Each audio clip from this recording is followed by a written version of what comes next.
ಶ್ರೀ ರಾಘವೇಂದ್ರ ಸ್ವಾಮಿ ಅವರು ದ್ವೈತ ವೇದಾಂತ ಪರಂಪರೆಯ ಮಹಾನೇತಿಗಳು, ತತ್ವಜ್ಞರು ಮತ್ತು ಭಕ್ತರಾಗಿ ಪ್ರಸಿದ್ಧರಾಗಿದ್ದಾರೆ. ಕರ್ನಾಟಕ, ಆಂಧ್ರಪ್ರದೇಶ ಮತ್ತು ದಕ್ಷಿಣ ಭಾರತದ ಅನೇಕ ಭಾಗಗಳಲ್ಲಿ ಅವರಿಗೆ ಅಪಾರ ಭಕ್ತಿ ಇದೆ. ಜನನ ಮತ್ತು ಬಾಲ್ಯ. ರಾಘವೇಂದ್ರ ಸ್ವಾಮಿಗಳ ಮೂಲ ಹೆಸರು ವೆಂಕಟನಾಥ. ಅವರು ಕ್ರಿ.ಶ. 1595ರಲ್ಲಿ ತಮಿಳುನಾಡಿನ ಭುವನಗಿರಿಯಲ್ಲಿರುವ ಒಂದು ಬ್ರಾಹ್ಮಣ ಕುಟುಂಬದಲ್ಲಿ ಜನಿಸಿದರು. ತಂದೆ ತಿಮ್ಮಣ್ಣ ಭಟ್ಟ, ತಾಯಿ ಗೋಪಿಕಾಂಬ. ಬಾಲ್ಯದಲ್ಲಿಯೇ ವೇದ, ಶಾಸ್ತ್ರ ಮತ್ತು ಸಂಗೀತದಲ್ಲಿ ಅಪಾರ ಪ್ರತಿಭೆ ತೋರಿದರು. ವಿದ್ಯಾಭ್ಯಾಸ ಮತ್ತು ಗೃಹಸ್ಥ ಜೀವನ. ವೆಂಕಟನಾಥರು ಕುಂಭಕೋಣಂನಲ್ಲಿ ಉನ್ನತ ವಿದ್ಯಾಭ್ಯಾಸ ಮಾಡಿದರು. ಅವರು ಸರಸ್ವತಿಬಾಯಿ ಅವರನ್ನು ವಿವಾಹವಾದರು. ಕುಟುಂಬದ ಆರ್ಥಿಕ ಸ್ಥಿತಿ ಸರಳವಾಗಿದ್ದರೂ ಅಧ್ಯಯನ ಮತ್ತು ಧಾರ್ಮಿಕ ಜೀವನವನ್ನು ಬಿಡಲಿಲ್ಲ. ಅವರು ಅನೇಕ ವಿದ್ಯಾರ್ಥಿಗಳಿಗೆ ಶಾಸ್ತ್ರೋಪದೇಶ ಮಾಡುತ್ತಿದ್ದರು. ಸನ್ಯಾಸ ಸ್ವೀಕಾರ.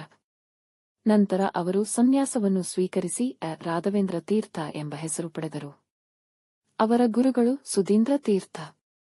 ಸನ್ಯಾಸದ ನಂತರ ಅವರು ಮಠದ ಪೀಠಾಧಿಪತಿಯಾಗಿ ಅನೇಕ ಕಡೆಗಳಲ್ಲಿ ಧರ್ಮ ಪ್ರಚಾರ ನಡೆಸಿದರು. ತತ್ವ ಮತ್ತು ಉಪದೇಶ. ರಾಘವೇಂದ್ರ ಸ್ವಾಮಿಗಳು ಮಾಧ್ವಾಚಾರ್ಯ ಅವರ ದ್ವೈತ ಸಿದ್ಧಾಂತವನ್ನು ಜನರಿಗೆ ಸರಳವಾಗಿ ಬೋಧಿಸಿದರು. ಭಕ್ತಿ, ಧರ್ಮ, ಸತ್ಯ ಮತ್ತು ಗುರುಭಕ್ತಿಗೆ ಮಹತ್ವ ನೀಡಿದರು.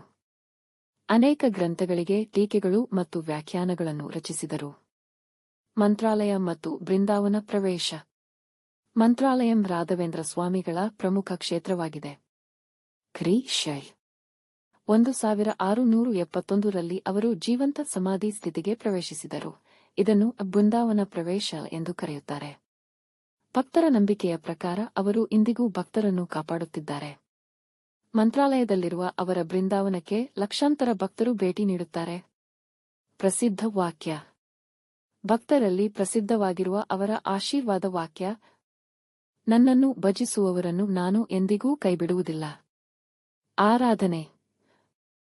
ಪ್ರತಿ ವರ್ಷ ನಡೆಯುವ ಶ್ರೀ ರಾಘವೇಂದ್ರ ಸ್ವಾಮಿ ಆರಾಧನಾ ಅವರ ಭಕ್ತರಿಗೆ ಅತ್ಯಂತ ಮಹತ್ವದ ಆಚರಣೆಯಾಗಿದೆ. ರಾಘವೇಂದ್ರ ಸ್ವಾಮಿಗಳ ಮಹತ್ವ. ಗುರುಭಕ್ತಿ ಮತ್ತು ದೈವಭಕ್ತಿಯ ಪ್ರತೀಕ. ದ್ವೈತ ತತ್ವದ ಮಹಾನ್ ಪ್ರಚಾರಕ. ಅನೇಕರಿಗೆ ಆಧ್ಯಾತ್ಮಿಕ ಪ್ರೇರಣೆ. ಕರ್ನಾಟಕದ ಭಕ್ತಿ ಪರಂಪರೆಯಲ್ಲಿ ಅಜರಾಮರ ವ್ಯಕ್ತಿತ್ವ. ಹೆಚ್ಚುವರಿಯಾಗಿ ನೀವು ಬಯಸಿದರೆ ರಾಘವೇಂದ್ರ ಸ್ವಾಮಿಗಳ ಅದ್ಭುತಗಳು. ಅವರ ರಚಿತ ಗ್ರಂಥಗಳು. ಮಂತ್ರಾಲಯ ಯಾತ್ರಾ ಮಾಹಿತಿ. ಮಕ್ಕಳಿಗೆ ಸರಳ ಜೀವನ ಚರಿತ್ರೆ. ಕನ್ನಡದಲ್ಲಿ 10 ಸಾಲು ಪ್ರಬಂಧ. ಇವುಗಳನ್ನು ಕೊಡಬಹುದು.